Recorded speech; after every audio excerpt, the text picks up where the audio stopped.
జనవరి 7న హైదరాబాద్ లోని బంజారా హిల్స్ ప్రాంతంలో ఉన్న Telangana integrated command and control centre లో నిర్వహించిన అధికారుల సమావేశంలో Hyderabad police commissioner CP Sajjanar ఆహార కల్తీపై కఠినంగా స్పందించారు. లాభాల ఆశతో కల్తీ చేసే రెస్టారెంట్లు, హోటళ్లు, స్ట్రీట్ ఫుడ్ నిర్వాహకులపై కఠిన చర్యలు తీసుకుంటామని హెచ్చరించారు. ఇకపై ఆహార కల్తీపైన పోలీసులు కఠినంగా వ్యవహరిస్తారని, ప్రజల ఆరోగ్యాన్ని పణంగా పెడుతున్న వారిపైన నిర్దాక్షిణ్యంగా చర్యలు తీసుకుంటామని ఆయన పేర్కొన్నారు. ఆహార కల్తీ మహమ్మారిని సమూలంగా నిర్మూలించేందుకు ప్రత్యేక బృందాలను రంగంలోకి దించుతున్నామని సజ్జనార్ ప్రకటించారు. ఇక ఎంత మాత్రం ఉపేక్షించేది లేదని ఆయన తేల్చి చెప్పారు. ఆహార కల్తీ నియంత్రణకు తీసుకోవాల్సిన కార్యాచరణపై బంజారా హిల్స్ లోని టీజీఐసీసీలో ఉన్నత స్థాయి సమీక్షా సమావేశంలో పాల్గొన్న సిపి సజ్జనార్ ఆహార భద్రత విభాగంలో ఉన్నతాధికారులతో పాటు పోలీసు ఉన్నతాధికారులతో ఆహార కల్తీ నియంత్రణపై చర్చించారు. కల్తీని కూకటి వేళ్లతో తొలగించాలని పోలీస్, ఫుడ్ సేఫ్టీ అధికారులతో కూడిన ప్రత్యేక బృందాలను ఏర్పాటు చేస్తున్నట్లు హైదరాబాద్ సిపి సజ్జనార్ పేర్కొన్నారు.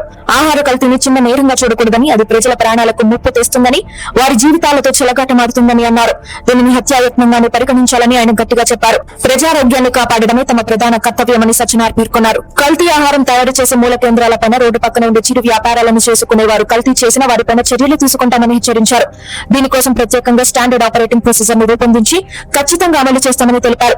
ఈ ప్రక్రియలో క్షేత్రస్థాయిలో ఎదురయ్యే ఇబ్బందులు, చేపట్టవలసిన చర్యలపైన చర్చించిన తర్వాత ఈ నిర్ణయం తీసుకున్నట్లు తెలిపారు. ఇక ఆహార కల్తీపై కఠినంగా వ్యవహరించే క్రమంలో ఎలాంటి న్యాయపరమైన చిక్కులు రాకుండా పకడ్బందీగా వ్యవహరిస్తామని సిపి సజ్జనార్ పేర్కొన్నారు.